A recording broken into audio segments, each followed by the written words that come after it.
The stronger you desire something, the further it moves away from you. Desire generates movement, but most often this movement is in the wrong direction. You reach out with trembling hands to grasp the desired, and just as when trying to hold water, the tighter you squeeze, the more it leaks through your fingers. This is not failure. This is physics, hidden under layers of forgotten wisdom. You were taught to want, to pray, to dream, to direct all energy toward the request. But what if the request itself blocks receiving?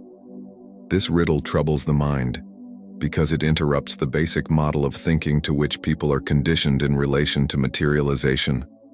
From childhood, you were told to hope, to desire, to wait. However, all these states have one and the same vibration: lack. When you desire, you emphasize that you do not yet have it. When you hope, you acknowledge absence. When you wait, you confirm that the moment of fulfillment is somewhere in the future and not here. The field, the quantum world that responds to frequency, does not translate words. It translates states of being. And so, without realizing it, millions of people vibrate in harmony with absence, believing that they are calling abundance. This realization creates the first crack in the old system of beliefs. If desire does not bring closer, then what does? The mind seeks the answer, greedily striving for completion because the story seems unfinished. And this is precisely the entrance to a deeper truth. Ancient mystics whispered about this. Modern physics now hints at this. Materialization is not about desire, but about embodiment. Do not say desire to be. Say accept the sensation of the desire fulfilled. The difference is huge. Desire leaves you an outsider. Acceptance makes you the source. The quantum field collapses not when you ask, but when you observe from within the state of possession. Imagine standing in front of a mirror. You smile, and the reflection smiles back instantly. You do not need to beg the mirror to move. You do not pray for it to one day reflect joy. The reflection has no choice. It follows the state that you bring. The universe works similarly. It is not a machine reacting to coins of desire. It is a mirror reacting to your state of being. The state of God is nothing mystical in the sense of remoteness. This is the most intimate truth. This is the place where you stop grasping and instead become the very frequency of what you seek. But here is the trap that almost no one notices. Most people hear this idea and try to pretend until they make it. They repeat affirmations with doubt still lurking in the chest. They visualize, but secretly measure absence. This is why so many feel disappointment. They are told that they did everything right, and yet reality has not changed. But the truth is harsher and at the same time liberating. The universe is flawless in its response. It does not let you down. It reflects you. If you vibrate doubt, you see delay. If you vibrate need, you see absence. The mirror never lies. Thus the question arises, how to actually enter this state, the so-called state of God, without deceiving yourself? How to embody when every cell in the body screams of lack? The answer is not in words, but in rhythm. Your body holds the key, much older than thought, deeper than imagination. This key is breath. Because breath is the only action that is both automatic and conscious. It becomes the bridge between the visible and the invisible, between unconscious programs and conscious intention. To shift the field, first shift the breath. But wait, before revealing how breath can collapse reality, we must understand why breath has always been sacred in mystical traditions and why science now confirms its hidden power. From yogic breathing to the Christian spirit and the Jewish word for spirit, breath has always symbolized life force. Today, neuroscience shows that controlled breathing changes the state of the nervous system, creates coherence in the heart, and influences brainwave patterns. The ancients spoke of spirit. Scientists speak of frequency. They point to one and the same. Breath is not just air, it is embodied vibration. And here lies the missing piece that turns the paradox into revelation. You cannot desire your way into materialization, but you can breathe your way into embodiment. The paradox dissolves when you realize that materialization was never about asking the mirror to move. It was always about becoming the movement first. Every inhale is the collapsing of infinite potential into now. Every exhale is the surrender of resistance, the release of the grip that keeps you trapped. In this rhythm, the impossible becomes inevitable. What most people miss is that breath does not lie. You can speak affirmations while the chest is tight with anxiety. You can visualize while holding shallow, quick breaths that scream survival. But in the moment you shift the breath, you shift the state. And when the state shifts, the field shifts. This is the point where the riddle begins to show its edges. The state of God is not about controlling the universe, but about such inner coherence that the universe has no choice but to reflect your wholeness. And yet the real secret of how to use breath to enter the state remains hidden. For now, in the core of quantum physics lies one of the most disturbing discoveries ever made. Reality does not exist in fixed form until it is observed. Werner Heisenberg called this the uncertainty principle. Particles remain in a cloud of probabilities, existing in multiple potential states simultaneously. Only when observation occurs does the wave function collapse, and one reality takes form. In other words, nothing is solid until awareness chooses it. This is not just a dry principle for laboratories. This is the very architecture of how your life unfolds moment by moment. And yet almost no one applies this to how they materialize desires. Here the secret begins to unfold. The true observer effect is not just your eyes looking at the world. It is the state of consciousness that you embody when observing. You can look at your bank account from the place of lack, and reality collapses into more absence.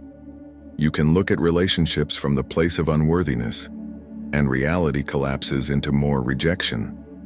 The world does not punish you. It reflects the frequency with which you observe. This is where the teachings meet Heisenberg's physics. They insisted that you must accept the sensation of the desire fulfilled, not because it is a poetic idea, but because the quantum field requires coherence between observer and observed. This creates the mystery of the state of God.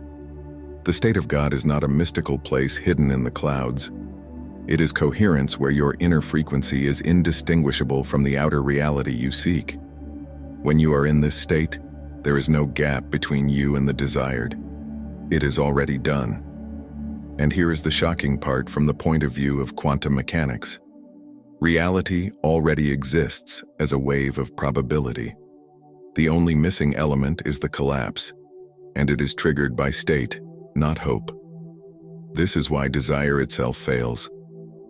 Desire keeps you outside, staring at the wave of probability, but never collapsing it into form. You become like the scientist who only records possibilities, not daring to interact.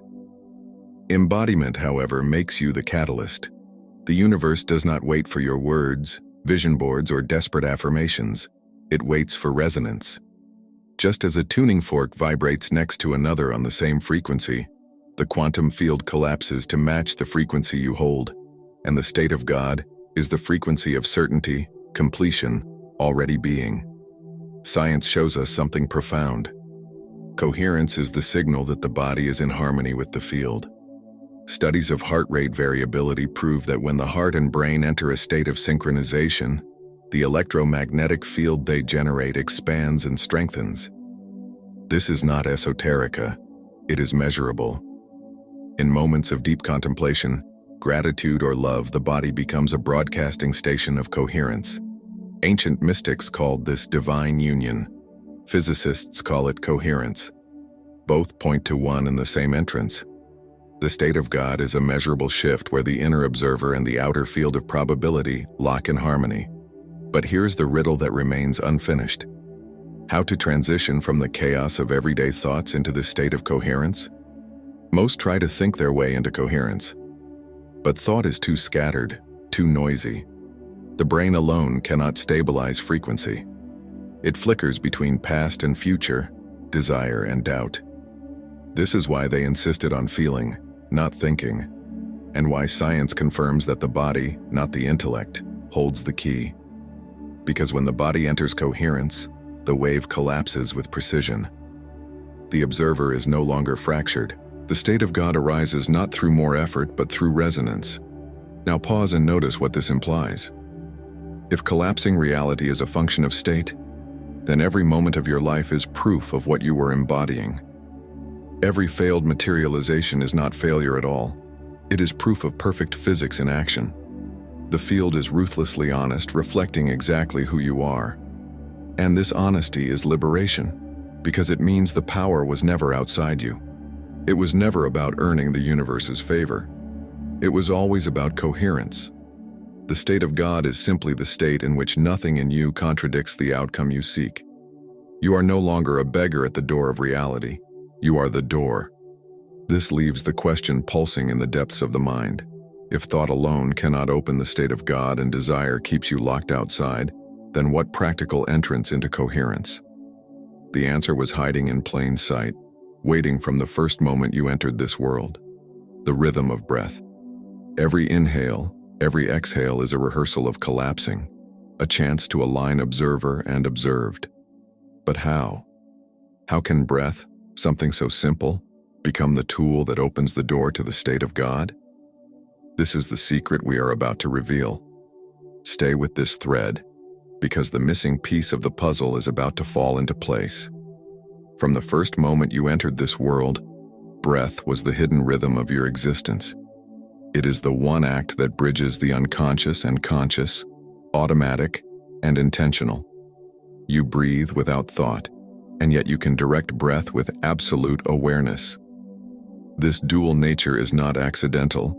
It is the design of the key placed in your body, the key that opens the door between survival and creation, between probability and collapsing.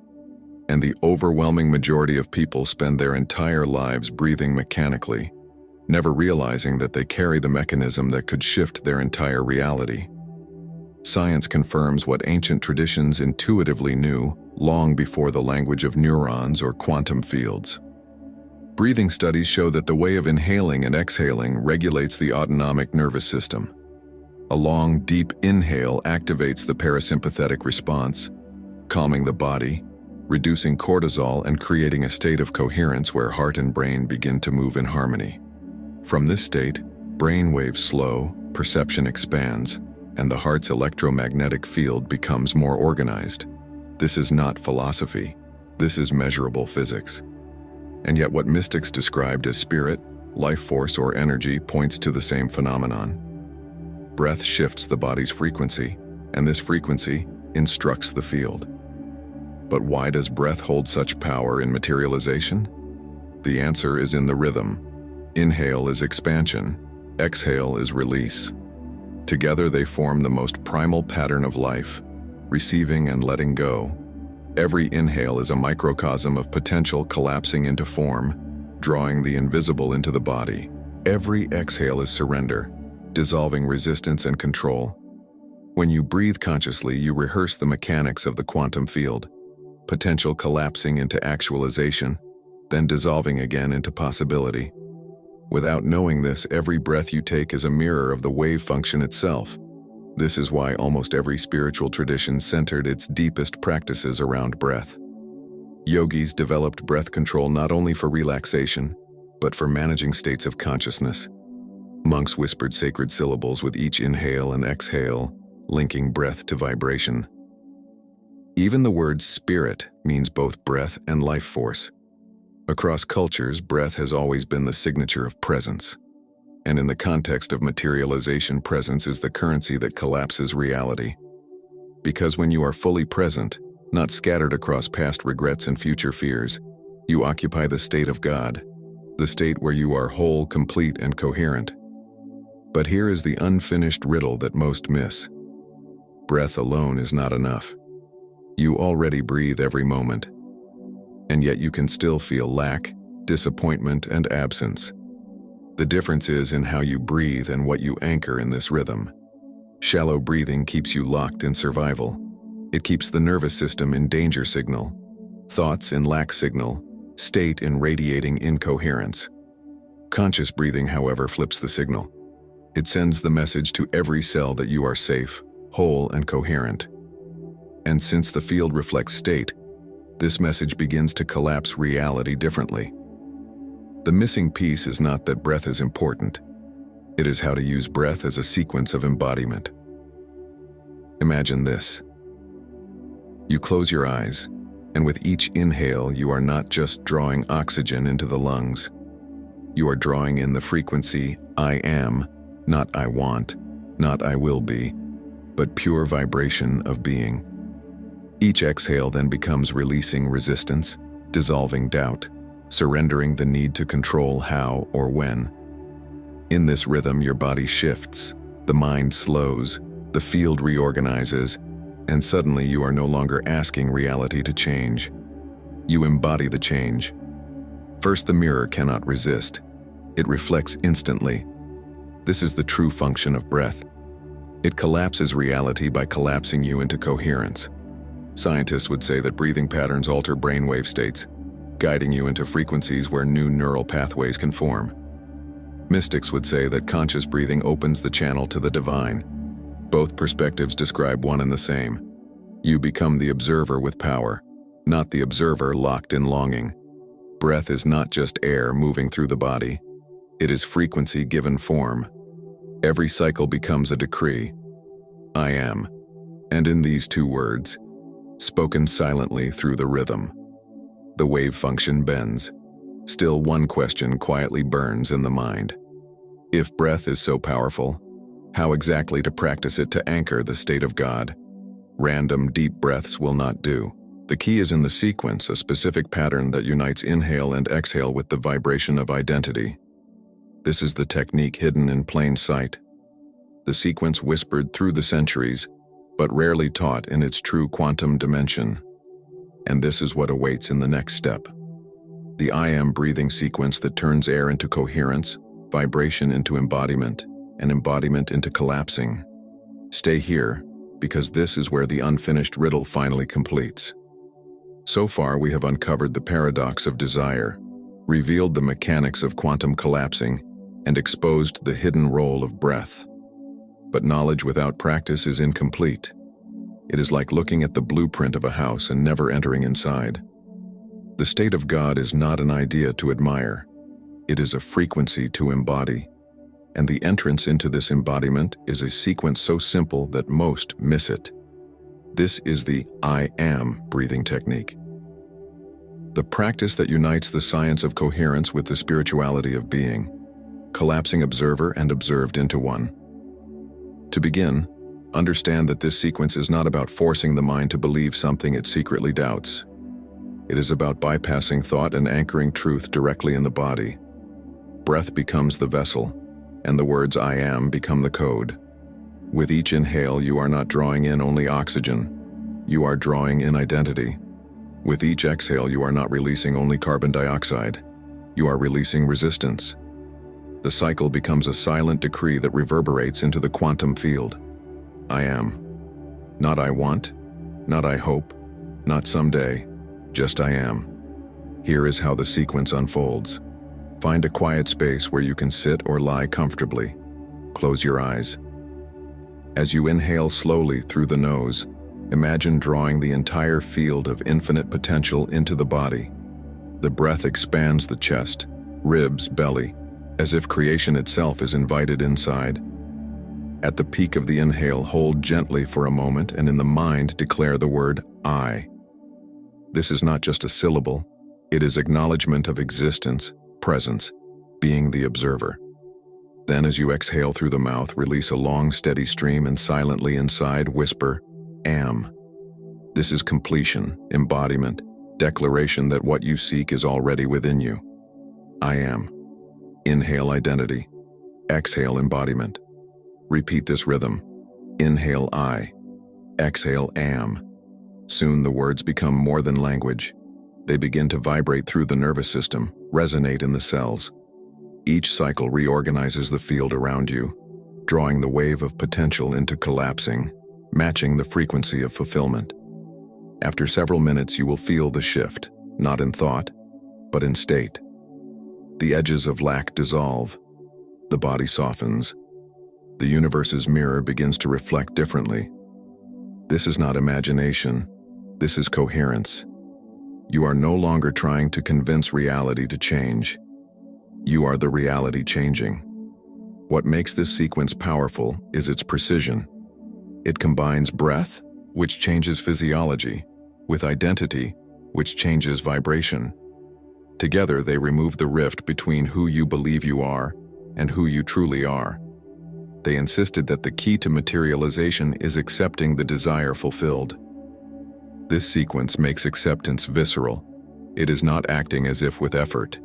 It is breathing as if, being as if, vibrating as if. The frequency, I am, leaves no gap for survival longing. The state of God does not need to be created. It is revealed, peeling away illusions of lack, one breath at a time.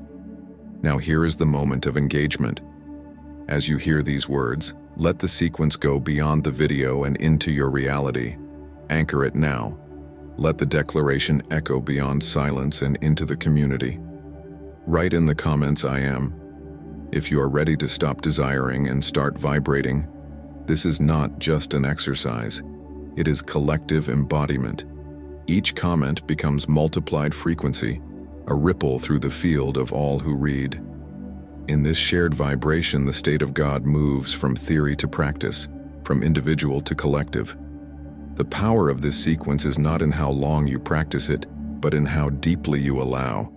Even 3 minutes of coherent I am breathing can reset your state, collapse the noise of doubt, and align you with the frequency of fulfillment. And yet, the longer you stay in the rhythm, the more the body learns it as its natural state.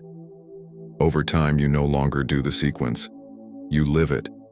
Breath becomes subconscious declaration of being, and the universe, ruthlessly honest as always, reflects without delay. But there is a deeper layer still waiting. Breath alone starts coherence. Identity anchors the state. But what about the cycles of disappointment that pull you back into lack? How to dismantle old patterns that recycle failure and create resistance?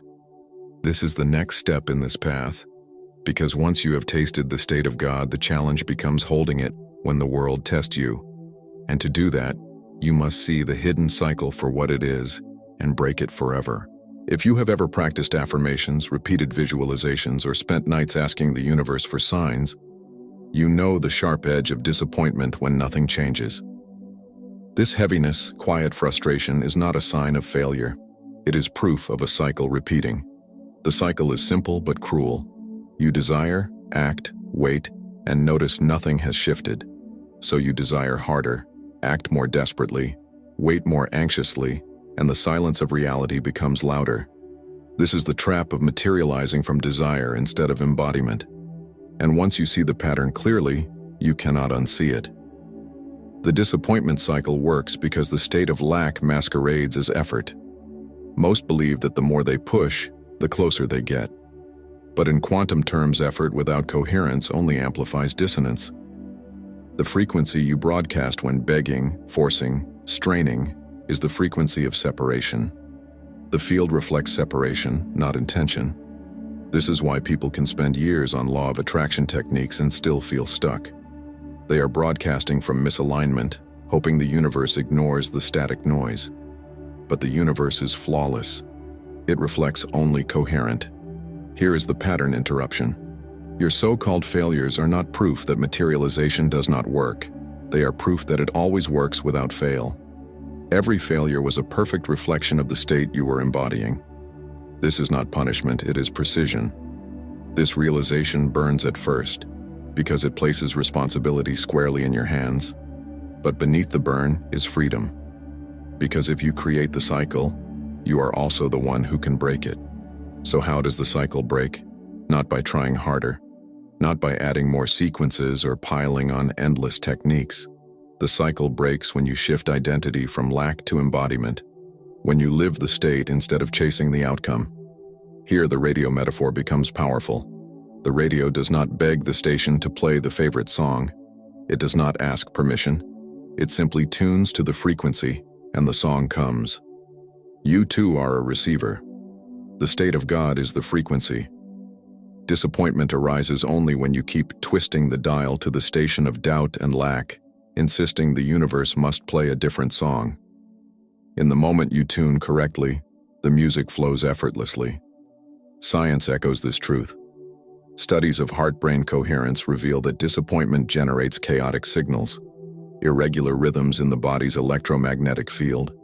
This incoherence scrambles communication between your biology and the field around. Gratitude, presence, and identity, on the other hand, generate smooth waves, harmonized frequencies that project clarity into the field. The universe does not resist you. It reflects the clarity or chaos you radiate. What this means is that disappointment is not the end of the path. It is a signal, a diagnostic showing exactly where incoherence ruled. And here is the most liberating turn. Even your moments of failure were sacred practice. Every delay, every missed outcome, every disappointment is proof that the field is listening with full precision. The lesson was hiding in plain sight. The state of God does not require erasing the past or denying moments of struggle. It asks to reinterpret them. What if your failures are not proof against you, but proof that you are powerful enough to collapse reality? Only you were collapsing it from the wrong state. Suddenly, disappointment transforms into feedback, into guidance, into opportunity. But this leaves one final question. If the state of God is already accessible, why do people struggle to stay in it? Why does it seem like slippery sand, held for a moment only to be lost again? The answer is that most still see the state of God as something to reach for, not to live in. They fall back into desire, grip, waiting. And every time they do, they re-enter the cycle of lack. Breaking the cycle means no longer diving in and out of embodiment. It means allowing embodiment to become identity. You do not visit the state of God, you live there. And this brings us to the final revelation. Because if the state of God is not something to achieve but to inhabit, then the true work is learning to stay there constantly. Even when the outer world tests you, this is the closing key, the invitation to a life where materialization is no longer an event but a natural rhythm. Stay here, because what follows is the vision of permanent dwelling in the state of God, where every breath, every thought, every step carries the vibration, I am. The state of God is not a temporary high, not a fleeting moment achieved during contemplation only to be lost when life gets complicated. It is a permanent identity, a state of being that transcends circumstances. Living in the state of God means no longer bargaining with reality, no longer waiting for proof before faith, no longer diving in and out of coherence, depending on external outcomes. It is standing rooted in the truth that what you seek is already given, that the field withholds nothing from you, that creation responds to who you are, not what you beg for. Life here requires a shift in how you see yourself. Most define life by outcomes, the job they have, the money they earn, the relationships they maintain.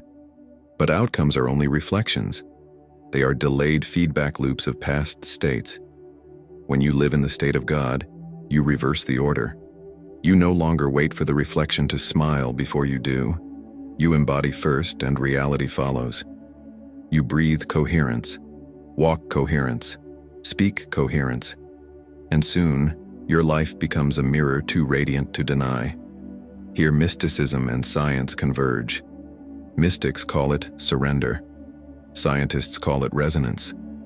The language is different, but the truth is one. Coherence sustained over time rewires both your biology and your destiny.